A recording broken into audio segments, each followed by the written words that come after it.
അപ്പോൾ ഇനി 2 മാസം പിള്ളേരെല്ലാം വീട്ടിലുണ്ടായിരിക്കും. അപ്പോൾ എന്നോട് ചോദിച്ചു എങ്ങനെയാണ് നിധി പ്ലാൻ ചെയ്യുന്നത്, എങ്ങനെയാണ് പിള്ളേരെ ഇങ്ങനെ സോഷ്യൽ മീഡിയയിൽ നിന്നും ഈ യൂട്യൂബിൻ്റെ ഇൻഫ്ലുവൻസിൽ നിന്നുമൊക്കെ മാറ്റി നിർത്തുന്നത്. അപ്പം ശരിക്കും അതൊരു സ്ട്രഗിളാണ് അല്ലേ, എനിക്കും അതൊരു സ്ട്രഗിൾ തന്നെയാണ്. പക്ഷേ ഞങ്ങൾ ചെയ്യുന്നത് എങ്ങനെയാണെന്ന് വെച്ചാൽ, എൻ്റെ ഹസ്ബൻഡ് പറയുന്നത് നമുക്ക് കംപ്ലീറ്റ്ലി അവരെ അത് പറ്റില്ല എന്ന് പറഞ്ഞ് അങ്ങനെ ഷട്ട് ഡൗൺ ചെയ്യാൻ പറ്റത്തില്ല. അപ്പം നമുക്ക് ചെയ്യാൻ പറ്റുന്നത് കുറച്ച് ഓൾട്ടർനേറ്റ് മാർഗ്ഗങ്ങൾ, അവർക്ക് ഇഷ്ടമുള്ള കാര്യങ്ങൾ അറേഞ്ച് ചെയ്ത് കൊടുക്കുക. അപ്പം അതിന് ഒരു ടൈം ലിമിറ്റ് വെച്ചിട്ടുണ്ട്. അതിനപ്പുറത്തേക്ക് ആകുമ്പോൾ അത് തന്നെ ലോക്കാകും. കൊച്ചു പിള്ളേർക്കാണെങ്കിൽ നമ്മളവരെ യൂട്യൂബ് അങ്ങനെ കാണാൻ സമ്മതിക്കത്തില്ല. യൂട്യൂബ് കിഡ്സ് എന്ന് പറഞ്ഞുണ്ടല്ലോ. പിന്നെ ബൈബിളിൻ്റെ ഒരു സീരീസ് ഉണ്ട്, അത് പിള്ളേർ ഭയങ്കര എൻജോയ് ചെയ്ത് കാണുന്ന കൊച്ചു പിള്ളേർ. നമ്മൾ അവർക്കൊരു ഓൾട്ടർനേറ്റ് എന്തെങ്കിലും ഒരു കാര്യം അവർക്ക് ഇഷ്ടമുള്ളത് കൊടുക്കണം, അല്ലെങ്കിൽ അവരൊത്തിരി അത് റിബൽ ചെയ്യും. അപ്പം അവരൊത്തിരി ഗെയിംസിന് വെളിയിൽ പോകും. ഔട്ട്ഡോർ ഗെയിംസ് ഭയങ്കര ഇഷ്ടമാണ്. കൊച്ചിലേ തൊട്ടേ ഇങ്ങനെ ടെന്നീസും ഫുട്ബോളും അങ്ങനെയെല്ലാം ട്രെയിനിങ് കൊടുത്തിട്ടുള്ളതുകൊണ്ട് ഭയങ്കര താല്പര്യമാണ് സ്പോർട്സിനോട്. ഇവർക്ക് എല്ലാവർക്കും മ്യൂസിക്കലി ഇഷ്ടമാണ്, മ്യൂസിക്കൽ ഇൻസ്ട്രുമെൻസിനോട് ഭയങ്കര താല്പര്യമാണ്, പാട്ടിനോട് ഭയങ്കര താല്പര്യമാണ്. എൻ്റെ ഹസ്ബൻഡും പാടുകയും കീബോർഡ് വായിക്കുകയൊക്കെ ചെയ്യുന്നതുകൊണ്ട് കുറച്ചൊരു നാച്ചുറൽ ടാലൻ്റ് ഉണ്ട് എല്ലാവർക്കും. പക്ഷെ അതിൽ നമ്മൾ ഒത്തിരി ശ്രദ്ധിക്കണം എവിടെയാണ് പിള്ളേരെ വിടുന്നത്. കാരണം ഞങ്ങളെല്ലാം ഓൺലൈനാണ് ചെയ്തേക്കുന്നത്, എല്ലാം നമുക്ക് കൊണ്ടുവിടാനൊക്കെ ബുദ്ധിമുട്ടായതുകൊണ്ട്. അങ്ങനെ ഇതുങ്ങൾക്ക് രണ്ടിനും ഭയങ്കര താല്പര്യമാണ് ആർട്ട് ആൻഡ് ക്രാഫ്റ്റിനോട്. ഒരു ടീച്ചറിനെ കിട്ടിയിട്ടുണ്ട്. അപ്പോൾ ആ ടീച്ചറും ഇവരെ ഭയങ്കരമായിട്ട് എൻ്റർടൈൻ ചെയ്യും. ഭയങ്കര ഇവരെ നോക്കിയിരിക്കുക ഡ്രോയിങ് ക്ലാസ് വരാനായിട്ട്. Hi everyone. സോ വെക്കേഷൻ തുടങ്ങാൻ പോവാണല്ലോ. നെക്സ്റ്റ് ഫ്രൈഡേയോടുകൂടി പിള്ളേരുടെ പരീക്ഷയൊക്കെ തുടങ്ങും. അപ്പോൾ ഇനി 2 മാസം പിള്ളേരെല്ലാം വീട്ടിലുണ്ടായിരിക്കും. അപ്പം ഈ അടുത്ത ദിവസം ഞാനൊരു ആളോട് സംസാരിച്ചപ്പോൾ, എൻ്റെ യൂട്യൂബ് വീഡിയോ ഒക്കെ കാണുന്ന ആളാണ്. അപ്പോൾ എന്നോട് ചോദിച്ചു എങ്ങനെയാണ് നിധി പ്ലാൻ ചെയ്യുന്നത്, എങ്ങനെയാണ് പിള്ളേരെ ഇങ്ങനെ സോഷ്യൽ മീഡിയയിൽ നിന്നും ഈ യൂട്യൂബിൻ്റെ ഇൻഫ്ലുവൻസിൽ നിന്നുമൊക്കെ മാറ്റി നിർത്തുന്നത്. കാരണം വെളിയിലാണ്, അപ്പോൾ പിള്ളേരിവിടെ നാട്ടിലാണ്. അപ്പം പിള്ളേരൊക്കെ കുറച്ച് കൂടുതലായിട്ട് ഇൻസ്റ്റയും ഫേസ്ബുക്കും ഒക്കെ യൂസ് ചെയ്യുന്ന പോലെ ഒരു ഫീലാണ്. അതുകൊണ്ട് എങ്ങനെയാണ് അതിൽ നിന്നൊക്കെ പിള്ളേരെ അതിൽ നിന്നൊക്കെ നമുക്കൊരു സേഫായിട്ട് മാറ്റി നിർത്താൻ പറ്റുന്നത്, എന്താണ് നിങ്ങൾ ചെയ്യുന്നതെന്നൊക്കെ ചോദിച്ചു. അപ്പം ശരിക്കും അതൊരു സ്ട്രഗിളാണ് അല്ലേ, എനിക്കും അതൊരു സ്ട്രഗിൾ തന്നെയാണ്. എല്ലാവർക്കും ഇപ്പോൾ ഒരു മെയിൻ ഒരു വറിയാണ് എല്ലാ പേരൻസിനും, പിള്ളേരുടെ അമിതമായ ഈ സോഷ്യൽ മീഡിയ ഉപയോഗം. ഇൻസ്റ്റയും ഫേസ്ബുക്കും യൂട്യൂബും പിന്നെ ഗെയിംസും, ഇങ്ങനെ പല രീതിയിൽ പിള്ളേരെല്ലാം ഒത്തിരി അഡിക്റ്റഡ് ആകുന്നുണ്ട്. എസ്പെഷ്യലി ഗെയിംസൊക്കെ ഒത്തിരി അഡിക്ഷൻ വരാം. അപ്പോൾ എങ്ങനെയാണ് പിള്ളേരെ നമുക്ക് അതിൽ നിന്ന് പ്രൊട്ടക്റ്റ് ചെയ്യാൻ പറ്റുന്നതെന്ന്. അപ്പം ഞാനും അതിനെപ്പറ്റി ഒത്തിരി ആലോചിക്കാറുണ്ട്. ഇവിടെ പിള്ളേരാണെങ്കിലും കുറച്ച് ടൈമെല്ലാം അവർ ഗെയിം കളിക്കാനായിട്ട് കമ്പ്യൂട്ടറും ടാബും ഒക്കെ യൂസ് ചെയ്യാറുണ്ട്. പക്ഷേ ഞങ്ങൾ ചെയ്യുന്നത് എങ്ങനെയാണെന്ന് വെച്ചാൽ, എൻ്റെ ഹസ്ബൻഡ് പറയുന്നത് നമുക്ക് കംപ്ലീറ്റ്ലി അവരെ അത് പറ്റില്ല എന്ന് പറഞ്ഞ് അങ്ങനെ ഷട്ട് ഡൗൺ ചെയ്യാൻ പറ്റത്തില്ല. അങ്ങനെ ചെയ്തു കഴിഞ്ഞാൽ അവർ പിന്നീട് അത് റിബലാകും, പിന്നെ നമ്മൾ പറയുന്നത് അവർ കേൾക്കത്തില്ല. അപ്പം നമുക്ക് ചെയ്യാൻ പറ്റുന്നത് കുറച്ച് ഓൾട്ടർനേറ്റ് മാർഗ്ഗങ്ങൾ, അവർക്ക് ഇഷ്ടമുള്ള കാര്യങ്ങൾ അറേഞ്ച് ചെയ്ത് കൊടുക്കുക. പിന്നെ ഇതിനൊക്കെ ടൈം ലിമിറ്റ് സെറ്റ് ചെയ്യുക. അപ്പം ഞങ്ങളെങ്ങനെയാണ് ചെയ്യുന്നതെന്ന് വെച്ചാൽ, ഹസ്ബൻഡ് ഓരോന്നിനും ടൈം വെച്ചിട്ടുണ്ട്. അപ്പം കളിക്കാൻ അല്ലെ ഗെയിം അല്ലെ ടാബിൽ അവർ കളിക്കുന്ന ഗെയിം അതും നോക്കിയിട്ടാണ് കൊടുക്കുന്നത്. നല്ല ഗെയിംസ്, അതായത് അവർക്ക് വലിയ പ്രശ്നമില്ലാത്ത ഗെയിംസ് അതെല്ലാം റിവ്യൂ ചെയ്തിട്ടാണ് കൊടുക്കുന്നത്. ചെസ്സ് അല്ലെങ്കിൽ അങ്ങനത്തെ ഗെയിംസൊക്കെ. അപ്പം അതിന് ഒരു ടൈം ലിമിറ്റ് വെച്ചിട്ടുണ്ട്. അതിനപ്പുറത്തേക്ക് ആകുമ്പോൾ അത് തന്നെ ലോക്കാകും. അപ്പോൾ അതാണ് ഒരു ഓപ്ഷൻ ഞങ്ങൾ ചെയ്തേക്കുന്നത്. കംപ്ലീറ്റ്ലി അവരിൽ നിന്ന് അത് കട്ട് ചെയ്യാതെ ഒരു ടൈം വെച്ചിട്ട് നമ്മൾ മോണിറ്റർ ചെയ്ത് എന്ത് ഗെയിമാണ് അവർ കാണുന്നത് എന്ന് വെച്ച് അങ്ങനെ ചെയ്യുക. പിന്നെ കൊച്ചു പിള്ളേർക്കാണെങ്കിൽ നമ്മളവരെ യൂട്യൂബ് അങ്ങനെ കാണാൻ സമ്മതിക്കത്തില്ല. യൂട്യൂബ് കിഡ്സ് എന്ന് പറഞ്ഞുണ്ടല്ലോ. അപ്പോൾ അതിൽ അവർക്ക് 2 പേർക്കും ഓരോ ലോഗിൻ കൊടുത്തിട്ട് അവരുടെ ഏജിന് അപ്രോപ്രിയേറ്റ് ആയിട്ടുള്ള കളികളും ഗെയിംസും വീഡിയോസും അങ്ങനെയൊക്കെ. പിന്നെ ബൈബിളിൻ്റെ ഒരു സീരീസ് ഉണ്ട്, അത് പിള്ളേർ ഭയങ്കര എൻജോയ് ചെയ്ത് കാണുന്ന കൊച്ചു പിള്ളേർ. കാരണം അവർക്ക് എല്ലാ ബൈബിൾ സ്റ്റോറീസും അറിയാം. അപ്പം അങ്ങനത്തെ കുറച്ച് ആപ്പുകൾ അങ്ങനെയൊക്കെയാണ് കൊടുത്തിരിക്കുന്നത്. അങ്ങനെയാണ് ഈ സോഷ്യൽ മീഡിയ ഉപയോഗം റെസ്ട്രിക്റ്റ് ചെയ്തേക്കുന്നത്. പിന്നെ ഇവർക്ക് ഞങ്ങൾ 2 പേരും മൂവി കാണുന്നവരല്ല, മൂവിയോ ഇതൊന്നും കാണത്തില്ല. എന്താ പറയുന്നത്, ഇപ്പോഴത്തെ സീരീസോ അങ്ങനത്തെ യാതൊരു ഇതിനോട് നമ്മൾക്ക് താല്പര്യമില്ല, കാണാറുമില്ല. അപ്പോൾ അതുകൊണ്ട് നാച്ചുറലി ഇവർക്കും അതിനോട് താല്പര്യമില്ല. പിള്ളേർക്കും മൂവീസ് അപ്പം വേണോ കാണാൻ പൊക്കോ എന്ന് പറഞ്ഞാൽ പോലും ഇൻട്രസ്റ്റ് വരുന്നില്ല അവർക്ക് അത്രയും. മൂവീസ് അങ്ങനത്തെ ഒന്നും അവർക്ക് ഇഷ്ടമല്ല. അവർക്ക് അവരുടെ കുറച്ച് യൂട്യൂബിൽ അവർ വാച്ച് ചെയ്യുന്ന ഫോളോ ചെയ്യുന്ന കുറച്ച് പ്രോഗ്രാംസ് ഉണ്ട്, അത് കാണും. അപ്പോൾ അത് നമ്മൾ നോക്കും, എന്താണ് എന്തെങ്കിലും പ്രശ്നമുള്ളതാണോ എന്നൊക്കെ നോക്കും. അതും ടൈം ലിമിറ്റ് സെറ്റ് ചെയ്തിട്ടുണ്ട്, അത് ടൈം ലിമിറ്റ് സെറ്റ് ചെയ്യുക. പക്ഷേ നമ്മളിപ്പോൾ ഇവരോട് കാണരുതെന്ന് പറയുമ്പോൾ ഈ 2 മാസം അവർ വീട്ടിലിരിക്കുവാണല്ലോ, അപ്പോൾ നമ്മൾ അവർക്കൊരു ഓൾട്ടർനേറ്റ് എന്തെങ്കിലും ഒരു കാര്യം അവർക്ക് ഇഷ്ടമുള്ളത് കൊടുക്കണം, അല്ലെങ്കിൽ അവരൊത്തിരി അത് റിബൽ ചെയ്യും. അപ്പം ഞങ്ങൾ ഇവിടുത്തെ നമ്മുടെ പിള്ളേർ സാമുവലും ഡാനിയലും തമ്മിൽ 1 വയസ്സ്, 1 ക്ലാസ് വ്യത്യാസമേ ഉള്ളൂ, 1.5 വയസ്സ് വ്യത്യാസമുണ്ട്. പക്ഷേ ഒരാൾ 8ലും ഒരാൾ 9, ഒരാൾ 8ലേക്കും ഒരാൾ 9ലേക്കുമാണ് പോകുന്നത്. അപ്പോൾ അവർ തമ്മിൽ 1 വയസ്സ് വ്യത്യാസമേ ഉള്ളൂ. അപ്പോൾ ഇവരെപ്പോഴും പരസ്പരം കളിയാണ്. അപ്പം അവരൊത്തിരി ഗെയിംസിന് വെളിയിൽ പോകും, ഔട്ട്ഡോർ ഗെയിംസ് ഭയങ്കര ഇഷ്ടമാണ്. കൊച്ചിലേ തൊട്ടേ ഇങ്ങനെ ടെന്നീസും ഫുട്ബോളും അങ്ങനെയെല്ലാം ട്രെയിനിങ് കൊടുത്തിട്ടുള്ളതുകൊണ്ട് ഭയങ്കര താല്പര്യമാണ് സ്പോർട്സിനോട്. അപ്പം ഒരു 3-4 മണിക്കൂർ വരെ എത്ര വെയിലാണെങ്കിലും അങ്ങ് കളിക്കും വെളിയിൽ പോയി. വെയിലത്ത് പോയിട്ട് ഞാൻ പറയും, നിങ്ങളിങ്ങനെ ഈ ഇപ്പോഴത്തെ ചൂടിൽ വെയിലത്ത് കരിഞ്ഞാണ് വരുന്നത്, അതൊന്നും അവർക്ക് മാറ്റർ ചെയ്യുന്നില്ല. ഞാൻ പറയും, എൻ്റെ പിള്ളേരെ ഇത്രയും നേരം കളിക്കാവോ, വല്ല ഡീഹൈഡ്രേഷനും വരും, ഇങ്ങനെ കരിഞ്ഞാണ് വരുന്നത് കളി കഴിഞ്ഞിട്ട്. അപ്പം ടെന്നീസ് കളിക്കാൻ പോവും, ഫുട്ബോൾ ഭയങ്കര താല്പര്യമാണ്, ഫുട്ബോൾ കളിക്കും. പിന്നെ ഇൻഡോർ ഗെയിംസിനാണ് ടേബിൾ ടെന്നീസ് അവിടെ ഉണ്ട്, ടേബിൾ ടെന്നീസ് കളിക്കാൻ പോവും. അല്ലെങ്കിൽ നമ്മുടെ വീട്ടിൽ വന്നിട്ട് നമ്മുടെ ടേബിളിൽ അവരെന്തോ അറേഞ്ച് ചെയ്ത് അവിടെ ടേബിൾ ടെന്നീസ് കളിക്കും. അപ്പം അങ്ങനെ ഒത്തിരി ഔട്ട്ഡോർ ആക്ടിവിറ്റീസ്, ബാസ്ക്കറ്റ് ബോളിനും പോകുമെന്ന് തോന്നുന്നു. മെയിൻലി ടെന്നീസും ഫുട്ബോളുമാണ്. ബാസ്ക്കറ്റ് ബോളും കളിക്കുമെന്ന് തോന്നുന്നു, 3 എണ്ണവും പോവും. അപ്പം അത് എത്ര നേരം വേണമെങ്കിലും കളിക്കും. അത് കഴിഞ്ഞിട്ട് തിരിച്ചു വന്നിട്ട് പിന്നെ കുറച്ച് നേരം റെസ്റ്റ് എടുക്കും. പിന്നെ ഇൻഡോർ തന്നെ ഒത്തിരി ഗെയിംസ് അറേഞ്ച്മെൻറ്റ് ചെയ്ത് കൊടുത്തിട്ടുണ്ട്, ചെസ്സും പിന്നെ അവരുടെ കാർഡ്സ്, പിന്നെ ക്യാരം ബോർഡ്, പിന്നെ അവർ ടേബിൾ ടെന്നീസ് കളിക്കും. ഇതൊന്നും പോരാഞ്ഞിട്ട് വീടിനകത്തൂടെയും കുറേ പന്ത് കളിക്കും. എൻ്റെ ഹസ്ബൻഡ് പറയും അത് ചെയ്യരുത്, കാരണം താഴെയുള്ളവർക്കൊക്കെ അത് ഒച്ച വരും എന്നൊക്കെ പറഞ്ഞ് അത് നമ്മൾ സ്റ്റോപ്പ് ചെയ്യും. എങ്കിലും അവർ കുറേ ഇരുന്നുള്ള കളികളൊക്കെ വീട്ടിൽ കളിക്കും. അങ്ങനെ കുറേ സമയം പോവും. പിന്നെ കുറച്ച് ബുക്സുകൾ എൻ്റെ ഹസ്ബൻഡ് നോക്കിയിട്ട് വാങ്ങിച്ചു കൊടുത്തിട്ടുണ്ട്, എല്ലാ പിള്ളേർക്കും വാങ്ങിച്ചു കൊടുത്തിട്ടുണ്ട്. അവരുടെ ഏജിന് പറ്റിയ ബുക്കുകൾ, ബൈബിൾ സ്റ്റോറീസ് മുഴുവനും ഒരു കാർട്ടൂണായിട്ട്, പിന്നെ സെയിൻസിൻ്റെ വലിയൊരു സെറ്റ് ഓഫ് ബുക്സ്, അങ്ങനെ ഒത്തിരി ബുക്സുകൾ. പിന്നെ കൊച്ചു പിള്ളേർക്ക് ഇഷ്ടമുള്ള പിള്ളേരുടെ കുറച്ച് ബുക്സുകൾ, ഞാനത് നോക്കാറില്ല, ഹസ്ബൻഡാണ് ബുക്കിൻ്റെയൊക്കെ ഒരു സെക്ഷൻ. അപ്പോൾ അങ്ങനെ ഒരു വലിയ സെറ്റ് ഓഫ് ബുക്സ് വാങ്ങിച്ചു കൊടുത്തിട്ടുണ്ട്. അത് കുറച്ച് നേരം നോക്കും. കുറച്ച് സമയം TV കാണും. അവർ ഈ യൂട്യൂബിലെ കുറേ കുക്കിംഗ് ചാനലും അങ്ങനത്തെ കുറേ കാര്യങ്ങളൊക്കെ കാണും. അപ്പം ഞാൻ പറയും, എൻ്റെ പിള്ളേരെ നിങ്ങൾ ഇത്രയും നേരം ഇങ്ങനെ കുക്കിംഗ് ചാനൽ കണ്ടിട്ട് ഒരു സാധനം പോലും ഇവിടെ ഉണ്ടാക്കി കാണുന്നില്ലല്ലോ, എന്തെങ്കിലും ഉണ്ടാക്കുക ഇതൊക്കെ കണ്ടിട്ട്. അതൊന്നുമില്ല, കുക്കിങ്ങിനൊന്നും യാതൊരു താല്പര്യവും ഇല്ല. കഴിക്കാനൊക്കെ താല്പര്യമാണ്, എന്താണ് എല്ലാം ടേസ്റ്റി ഫുഡാണോ, ഭയങ്കര ബഹളമാണ്, നല്ല സാധനമൊക്കെ ഉണ്ടാക്കിയാൽ ഭയങ്കര സന്തോഷമാണ്. പക്ഷെ 2 പേർക്കും കുക്കിങ്ങിനൊന്നും വലിയ താല്പര്യമില്ല.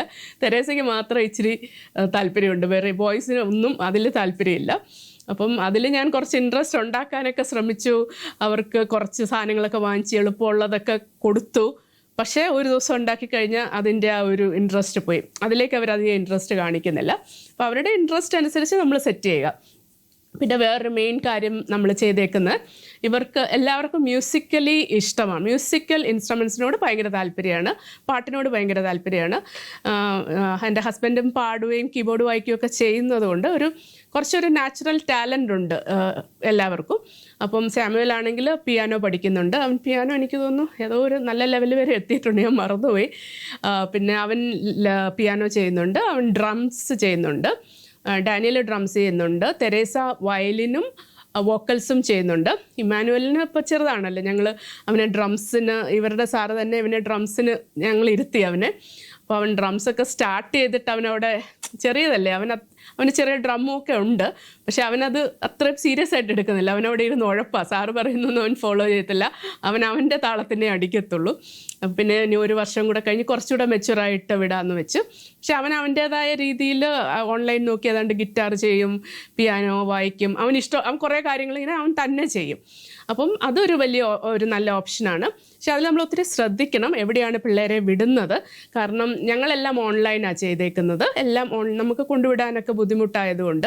അപ്പോൾ അതെല്ലാം ഓൺലൈൻ ക്ലാസ്സുകളാണ്. പക്ഷേ നമ്മൾ വിടുവാണെങ്കിലും ഓൺലൈൻ ചെയ്യുവാണെങ്കിലും കറക്റ്റായിട്ട് പഠിപ്പിക്കുന്ന സാറുമാരെയൊക്കെ നോക്കി സെറ്റ് ചെയ്യണം. കാരണം മ്യൂസിക് എന്ന് പറയുമ്പോഴും അതിലൂടെയും ഒത്തിരി ഈവിൾ ഇൻഫ്ലുവൻസ് വരാം പിള്ളേർക്ക്, അല്ലേ?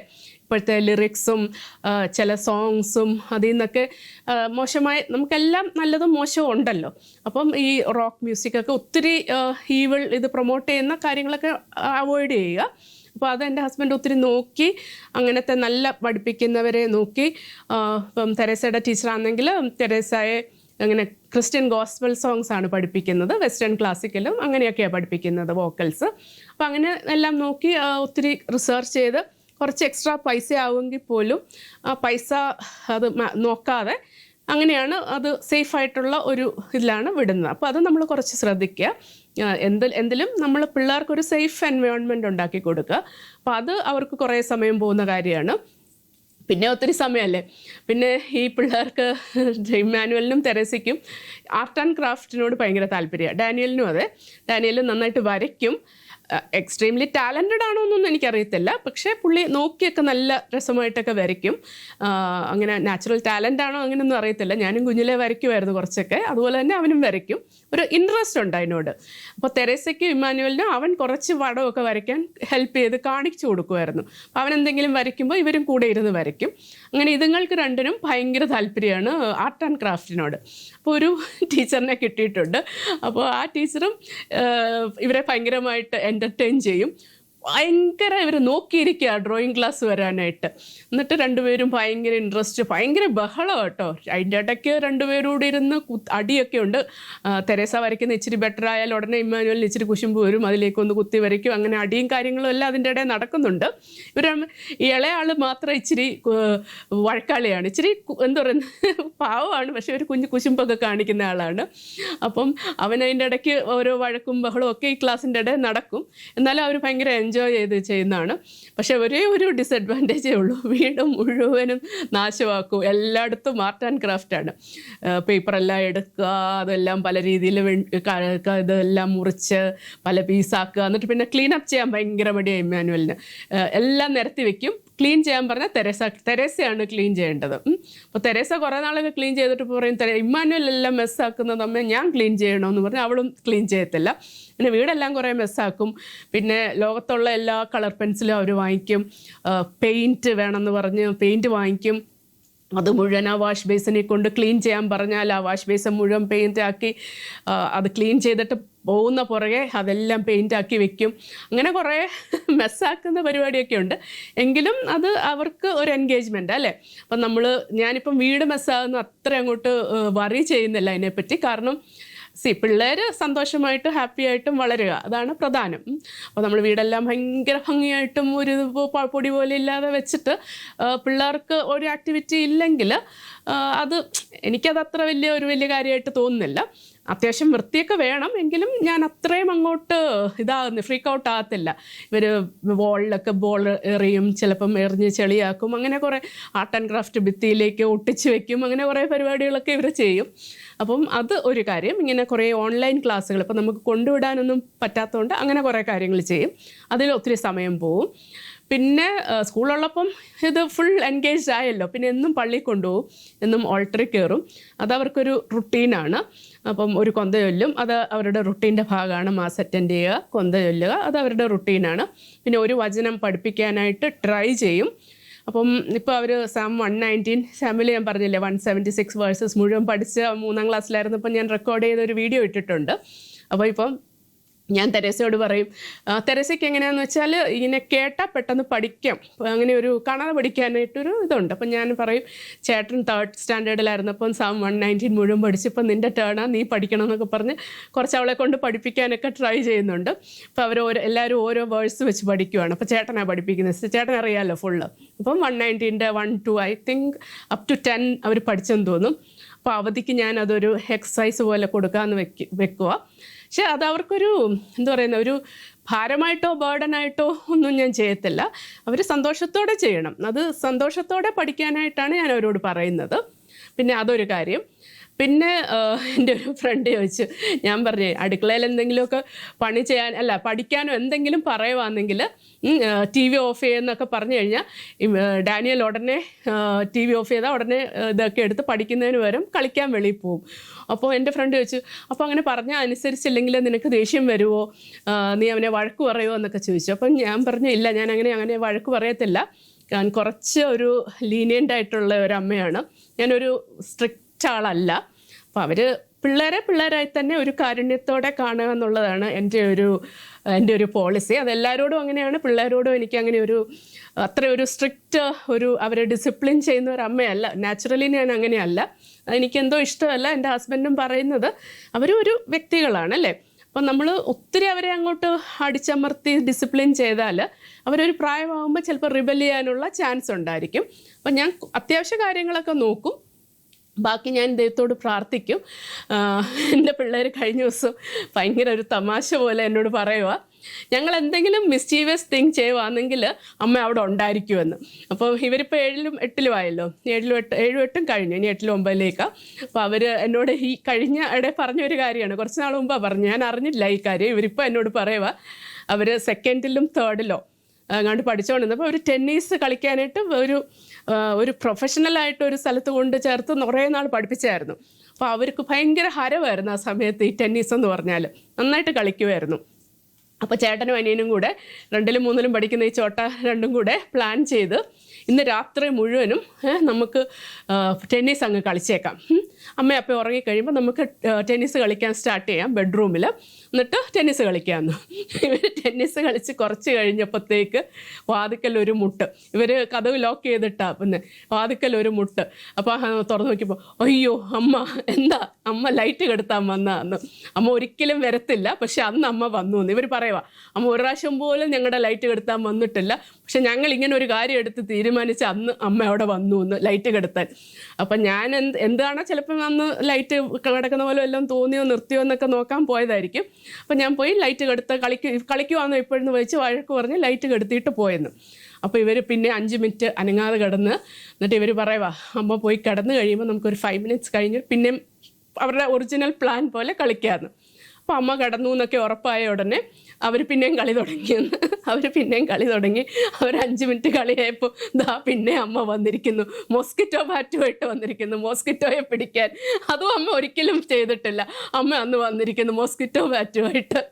എന്നിട്ട് ഇവർക്ക് ഭയങ്കര ഇതായി, ഇവർ രണ്ടും കൂടെ ബാറ്റെല്ലാം എറിഞ്ഞു വെച്ച് പെട്ടെന്ന് ഉറങ്ങുന്ന പോലെ കിടന്നെന്ന്. അന്നേരം ഞാൻ അറിഞ്ഞില്ലത്, ഞാനകത്ത് പോയി മോസ്കിറ്റോ ഉണ്ടോ എന്നൊക്കെ നോക്കിയിട്ട് അങ്ങ് പോയി. കാരണം എന്താണെന്ന് വെച്ചാൽ ഞാൻ വന്നിവിടെ കിടന്നപ്പം എന്നെ മോസ്കിറ്റോ കുത്തി.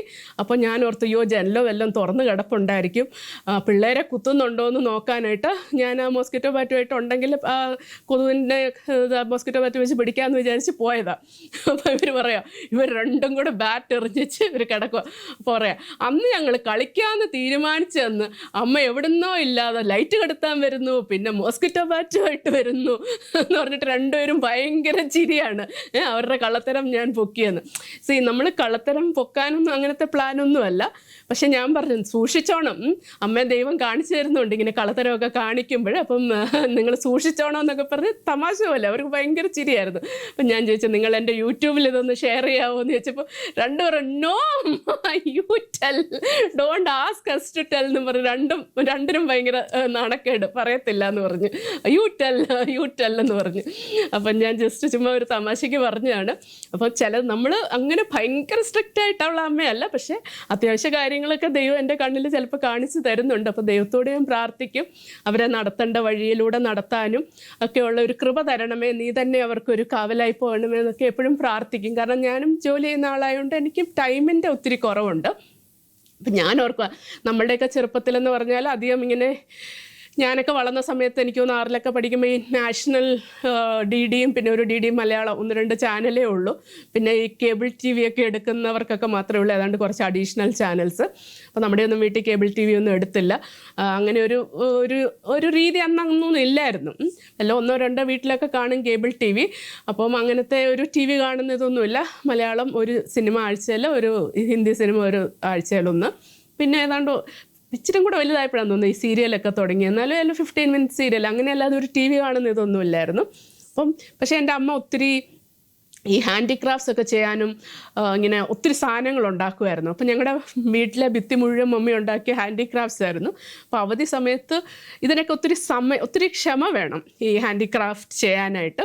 എല്ലാം നല്ല ഫൈനായിട്ട്, മമ്മി ഒരു പെർഫെക്ഷനിസ്റ്റാണ്. അപ്പോൾ നല്ല പെർഫെക്റ്റ് ആയിട്ടൊക്കെ ഉണ്ടാക്കണം. അപ്പോൾ നമ്മളൊക്കെ മോശമായിട്ട് ഉണ്ടാക്കിയാലൊന്നും സമ്മതിക്കത്തില്ലായിരുന്നു. അപ്പോൾ അങ്ങനെ അതൊക്കെ എനിക്ക് ഭയങ്കര ഇൻട്രസ്റ്റ് ആയിരുന്നു. അപ്പോൾ മമ്മി പറയുന്നത് ഇവിടെ നിന്ന് ഇങ്ങനെ കുത്തണം, പൂവുണ്ടാക്കുമായിരുന്നു, ഒത്തിരി കാര്യങ്ങൾ ചെയ്യുമായിരുന്നു കേട്ടോ. ഒത്തിരി ഹാൻഡിക്രാഫ്റ്റ് വർക്കുകൾ ചെയ്യുമായിരുന്നു. അപ്പം അതൊക്കെ ഞങ്ങൾക്ക് ഒത്തിരി സമയം പോക്കായിരുന്നു. അതൊക്കെ എനിക്ക് ഭയങ്കര ഇൻട്രസ്റ്റ് ആയിരുന്നു. പക്ഷേ എനിക്കിപ്പം എൻ്റെ പിള്ളേരെ അങ്ങനെ ട്രെയിൻ ചെയ്യാനും മാത്രം സമയം എനിക്ക് കിട്ടുന്നില്ല. എനിക്ക് നമ്മളെന്തെങ്കിലും ചെയ്താലല്ലേ പിള്ളേർക്ക് ആ ഒരു ഇൻട്രസ്റ്റ് വരത്തുള്ളൂ. അപ്പം നമ്മുടെ ഇൻട്രസ്റ്റാണ് മിക്കവാറും പിള്ളേർക്കും പകർന്നു കിട്ടുന്നത്. അപ്പം നിങ്ങൾക്ക് സമയമുള്ളവരാണ്, അങ്ങനത്തെ ഇൻട്രസ്റ്റ് ഉള്ളവരാണെങ്കിൽ പിള്ളേരെ അതിലേക്ക് ഇൻവോൾവ് ചെയ്യുക. അപ്പം എൻ്റെ മോൾ ഇവിടെ ആയിരുന്നപ്പോൾ അവളെ കുറച്ച് കുക്കിങ്ങിലൊക്കെ ട്രൈ ചെയ്യുമായിരുന്നു. അവൾ കുറച്ചുകൂടെ ഒക്കെ ചെയ്യുമായിരുന്നു, കുറച്ച് ബേക്കിങ്ങും അങ്ങനത്തെ കാര്യങ്ങളൊക്കെ അവർക്ക് ഇഷ്ടമായിരുന്നു. അപ്പോൾ ബോയ്സിനെ ഞാൻ അങ്ങനെ ട്രൈ ചെയ്തിട്ട് അവർക്ക് അതിലൊരു ഇൻട്രസ്റ്റ് ഇല്ല. പിന്നെ ഞാനും അവരെ പുഷ് ചെയ്യാൻ പോയില്ല. പിന്നെ അങ്ങനെ കുറേ കാര്യങ്ങൾ. പിന്നെ ഞങ്ങൾ വേറൊരു കോൺഷ്യസ് ഡിസിഷൻ എടുത്തത്, നിങ്ങൾക്ക് എടുക്കാമെങ്കിൽ നല്ലതാണ്. ഇപ്പം ഞങ്ങൾ ഫസ്റ്റ് താമസിച്ചിരുന്ന ഞങ്ങളുടെ ആദ്യത്തെ വീട് ഒരു അപ്പാർട്ട്മെൻ്റ് ആണെങ്കിൽ പോലും 2 നിലയായിരുന്നു, ഒരു ഡ്യൂപ്ലെക്സ് പോലെയായിരുന്നു. അപ്പോൾ താഴെ 2 ബെഡ്റൂമും മുകളിലൊരു ബെഡ്റൂമും ആയിരുന്നു. അപ്പോൾ നമ്മൾ രണ്ടാമതൊരു വീട് എടുക്കാനായിട്ട്, കുറച്ചും കൂടെ വലിയ വീട് എടുക്കാനായിട്ട് പ്ലാൻ ചെയ്തപ്പോഴത്തേക്ക് ഞാൻ പറഞ്ഞു എല്ലാ ബെഡ്റൂമും നമുക്കൊരു നിലയിൽ തന്നെ വേണം. ഇങ്ങനെ ഈ 2 നില എന്നുള്ളൊരു അത് വേണ്ട. കാരണം എന്നാന്ന് വെച്ചാൽ നമ്മൾ ജോലിക്ക് പോവുകയോ അല്ലെ ജോലിയിലായിരിക്കുകയൊക്കെ ചെയ്യും. അപ്പോൾ പിള്ളേർ മേളിൽ കയറി അവരുടേതായ ഒരു അടഞ്ഞ സ്ഥലത്ത് ഇരുന്ന് അങ്ങനെ അത് വേണ്ട. എല്ലാ റൂമും താഴെയാണെങ്കിൽ ഇവിടെ അമ്മയുണ്ട്, മമ്മിയുണ്ട്. അപ്പം പിള്ളേരുമെല്ലാം അവർക്കൊരു നോട്ടം വേണം. അതായത് പിള്ളേരെന്താ ചെയ്യുന്നത്, അവർ പഠിക്കുവാന്നോ, അവരെന്തെങ്കിലും പഠിക്കാതിരിക്കുവാണോ എന്നൊക്കെ ഒന്നൊരു നോട്ടത്തിന് വേണ്ടി നമ്മളെല്ലാ റൂംസും താഴെ തന്നെ വേണമെന്ന് പറഞ്ഞു. അപ്പം നമ്മുടെ ഇപ്പോൾ ഒരു 4 ബെഡ്റൂം ഒരു അപ്പാർട്ട്മെൻറ്റ്, 4 ബെഡ്റൂംസും താഴെ തന്നെയാണ്. അപ്പം പിള്ളേർക്ക് ഇങ്ങനെ ഒരു ഒറ്റയ്ക്കിരുന്നൊരു സമയമോ അങ്ങനെയൊന്നുമില്ല. അപ്പം കുറച്ച് നാൾ മുമ്പ് ഞാനൊരു പ്രസംഗം കേട്ട് അച്ഛൻ പറഞ്ഞപ്പോൾ ഒത്തിരി തിന്മകളൊക്കെ വർദ്ധിക്കുന്നു. പണ്ടത്തെ കാലത്തൊന്നും ഇങ്ങനത്തെ തിന്മകളോ ഇങ്ങനെ ആൾക്കാരിങ്ങനെ ഇത്രയും മോശമായ മീഡിയ കാണുമോ കൺസ്യൂം ചെയ്യുമോ അങ്ങനത്തെ ഒരു കൾച്ചറൊന്നും പാസ്റ്റിൽ നമ്മളൊന്നും വളർന്ന സമയത്തില്ലായിരുന്നു. അപ്പം ഇതിൻ്റെ റീസൺ എന്താണെന്ന് വെച്ചാൽ ഇപ്പം കുട്ടികളൊക്കെ ഒറ്റയ്ക്കാണ് അല്ലേ, പേരൻസ് ജോലിക്ക് പോകുന്നു, അവർക്ക് ഒത്തിരി ഒറ്റയ്ക്കുള്ള സമയം കിട്ടുന്നു, അവരുടെയൊക്കെ എല്ലാ ഗാഡ്ജറ്റ്സും അവൈലബിൾ ആണ്. അപ്പം തിന്മയ്ക്ക് ഉള്ള സാഹചര്യങ്ങൾ ഒത്തിരി കൂടുതലാണ്. അപ്പം അങ്ങനത്തെ സാഹചര്യങ്ങളെ നമ്മൾ ഒത്തിരി കുറയ്ക്കുക. അപ്പോൾ എനിക്ക് ഞങ്ങളുടെ കാര്യത്തിൽ അഡ്വാൻറ്റേജ് ആയിട്ട് ഒരു കാര്യം തോന്നിയത്, പിള്ളേരെല്ലാം ഇപ്പോൾ സാമുവലും ഡാനിയലും ഏകദേശം ഒരേ ഏജ് ഗ്രൂപ്പ് ആയതുകൊണ്ട് 2 പേരും എപ്പോഴും ഒരുമിച്ചാണ്. അവർ സെപ്പറേറ്റ് ആയിട്ട് ഞാൻ കാണുന്നില്ല. എപ്പോഴും 2 പേരും കൂടെ കളിക്കാൻ പോകുന്നു, ഒരുമിച്ച് വർത്തമാനം പറയുന്നു, ചിരിക്കുന്നു, വലിയ ഫ്രണ്ട്സ് പോലെയാണ്. ഒരു 1.5 വയസ്സ് വ്യത്യാസമല്ലേ ഉള്ളൂ. ഒരു ട്വിൻസ് പോലെയാണ് ഓപ്പറേറ്റ് ചെയ്യുന്നത് 2 പേരും. അപ്പോൾ 2 പേരും എപ്പോഴും അവരുടെ കമ്പനിയിലാണ്. തെരേസെ ഇമ്മാനുവലും അവരും 2.5 വയസ്സ് വ്യത്യാസം, എന്നാലും അവരും ഒരു ഫ്രണ്ട്സ് പോലെയാണ്. അവർ തമ്മിൽ 2 പേരും കൂടെ എല്ലാം ഒരുമിച്ചാണ് ചെയ്യുന്നത്. അടിയുണ്ട്, അവർ 2 പേരും അടിയുണ്ട്. ഈ പിള്ളേരൊന്നും അടി ഉണ്ടാക്കിയിട്ടില്ല, മൂത്ത 3 പിള്ളേരും അടി ഉണ്ടാക്കിയിട്ടില്ല. ഈ ലാസ്റ്റത്തെ വന്നു കഴിഞ്ഞപ്പോൾ ഈ തെരേസ ഇമ്മാനുവലും കുറച്ച് അടി ഉണ്ടാക്കുന്നുണ്ട്. പക്ഷെ അടിയാണെങ്കിലും അവർക്ക് കാണാതിരിക്കാനും മേല. തെരേസയുടെ പുറകെ പിന്നെ വാല് പോലെ നടക്കും ഇമ്മാനുവലിനെ വലിയൊരു ചേച്ചി പോലെ തെരേസയും കൊണ്ട് നടക്കും. അതൊക്കെയുണ്ട്. ഇടയ്ക്ക് അടിയുണ്ട്, ഇടയ്ക്ക് ഭയങ്കര സ്നേഹമാണ്. അപ്പോൾ അവർ ഒരു കമ്പനിയാണ്. അപ്പോൾ മോളുണ്ടായിരുന്ന സമയത്ത് ഇവരുടെ എല്ലാം ലീഡറാണ്. അപ്പോൾ അവരെല്ലാം എപ്പോഴും ഒരുമിച്ചാണ്. അപ്പോൾ അതൊരു അഡ്വാൻറ്റേജ് ആയിട്ട് എനിക്ക് തോന്നി. അപ്പോൾ അതൊരു ശരിക്കും നമുക്കൊരു വലിയ ഫാമിലി ആയിരുന്നത് ഒരു വലിയൊരു അഡ്വാൻറ്റേജ് ആയിട്ട് എനിക്ക് തോന്നി. അപ്പോൾ അങ്ങനെ അതൊരു ഫാക്ടറാണ്. പിന്നെ ഇവർ തന്നെ കഴിഞ്ഞ അവധിക്ക് പറഞ്ഞു, ഇവർക്കൊക്കെ സെപ്പറേറ്റ് റൂമിലായിരുന്നു കിടന്നുകൊണ്ടിരുന്നത്.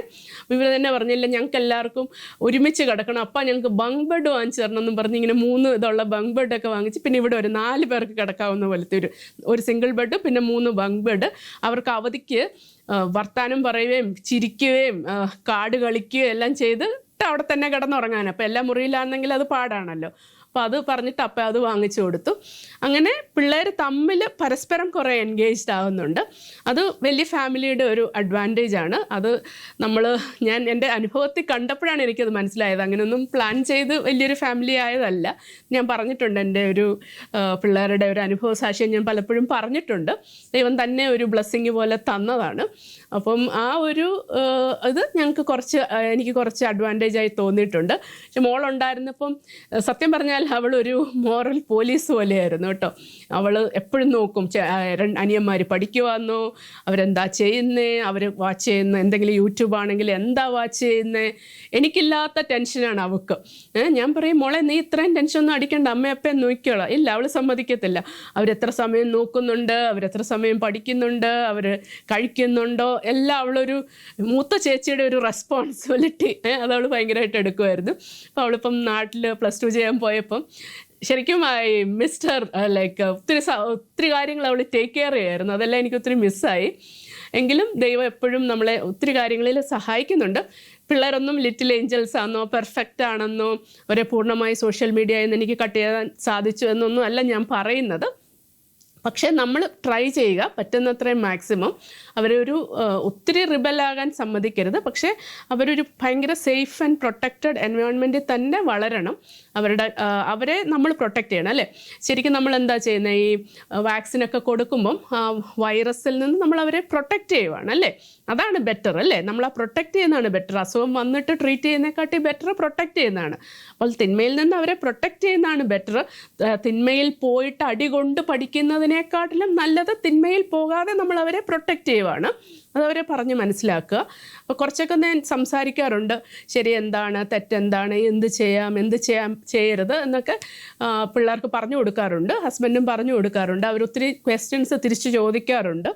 അപ്പം അങ്ങനെ അവരുടെ പിയേഴ്സിനോട് സംസാരിക്കുന്ന കാര്യങ്ങൾ അങ്ങനെയെല്ലാം ഓപ്പൺലി സംസാരിക്കാനുള്ള ഒരു അവസരം കൊടുക്കുന്നുണ്ട്. പിന്നെ അവരെ ഒട്ടും അങ്ങനെ അവരുടെ സെൽഫ് എസ്റ്റീം നമ്മൾ ഹേർട്ട് ചെയ്യുവോ അങ്ങനെയൊന്നും ചെയ്യരുത്. അവർക്കും ഒരു റെസ്പെക്റ്റ് കൊടുക്കുക, അവർക്കും ഒരു സ്പേസ് കൊടുക്കുക. പക്ഷേ അതേസമയം അവരെ പ്രൊട്ടക്റ്റ് ചെയ്യുക. ഒരു വലിയ വിസ്ഡത്തോടെ ചെയ്യേണ്ട ഒരു കാര്യമാണെന്നാണ് എനിക്ക് തോന്നുന്നത്. അപ്പം ഇതൊക്കെയാണ് കുറച്ച് കാര്യങ്ങൾ. പിന്നെ കുറച്ച് സ്പിരിച്വൽ കാര്യങ്ങളും ടേക്ക് കെയർ ചെയ്യാറുണ്ട്. അപ്പം ഞാൻ അതിനെപ്പറ്റി എനിക്ക് തോന്നുന്നു ഞാൻ നേരത്തെ ഒരു വീഡിയോ എടുത്തിട്ടുണ്ട്. എന്തൊക്കെ കവർ ചെയ്തു എന്ന് എനിക്ക് ഓർമ്മ വരുന്നില്ല. അപ്പോൾ എൻ്റെ ഈ ഒരു ഫ്രണ്ട് എൻ്റെ യൂട്യൂബ് ഫോളോ ചെയ്യുന്ന ഒരാൾ എന്നോട് ചോദിച്ചപ്പോൾ ഞാൻ ഓർത്ത ഒരു വീഡിയോ അതിലേക്ക് ചെയ്യാം. കാരണം ഇപ്പോൾ വെക്കേഷൻ വരുമല്ലേ, അപ്പം വർക്ക് ചെയ്യുന്ന എല്ലാവർക്കും ശരിക്കും അതൊരു ഇപ്പോഴത്തെ ഒരു പ്രോബ്ലമാണ് ഈ ഗെയിം അഡിക്ഷൻ. എന്നോട് ഒത്തിരി പേര് സംസാരിച്ചിട്ടുണ്ട് അതിനെപ്പറ്റി. ഈ ഗെയിം അഡിക്ഷനും പിള്ളേരതുകൊണ്ട് ഭയങ്കര വയലൻ്റ് ആവുന്നു. അപ്പോൾ നമ്മൾ ആ ഒരു സ്റ്റേജിലേക്ക് പോകാൻ ഒരിക്കലും അനുവദിക്കരുത്. തിന്മയിലേക്ക് നമ്മൾ പിള്ളേരെ എക്സ്പോസ് ചെയ്യരുത് ഒത്തിരി. അപ്പോൾ അവർ സന്തോഷമായിട്ട് അവരുടെ ബാല്യകാലം ചെലവഴിക്കട്ടെ, സന്തോഷത്തോടെ വളരട്ടെ. അങ്ങനെ ആകുമ്പോഴാണ് അവർ നല്ല പൗരന്മാർ, ഒരു നല്ല മെച്യൂർ ഒരു പേഴ്സണാലിറ്റി ഉള്ളവരായിട്ട് വളരുന്നത്. ചെറിയ ചെറിയ കുറ്റങ്ങൾ, കുറവുകൾ, പോരായ്മകളൊക്കെ അവർക്ക് കാണാം. അതൊക്കെ നമ്മളൊരു കമ്പാഷനോടുകൂടി ഡീൽ ചെയ്യുക. പിന്നെ ആത്യന്തികമായിട്ട് ദൈവത്തിൻ്റെ കരങ്ങളിലേക്ക് അവരെ സമർപ്പിക്കുക, ദൈവത്തിൻ്റെ പ്രൊട്ടക്ഷന് വേണ്ടി യാചിക്കുക. അപ്പോൾ എപ്പോഴും ദൈവം അവരെയും നമ്മളെയും നമ്മുടെ കുടുംബത്തെയും പ്രൊട്ടക്റ്റ് ചെയ്യും. Thank you. God bless you all.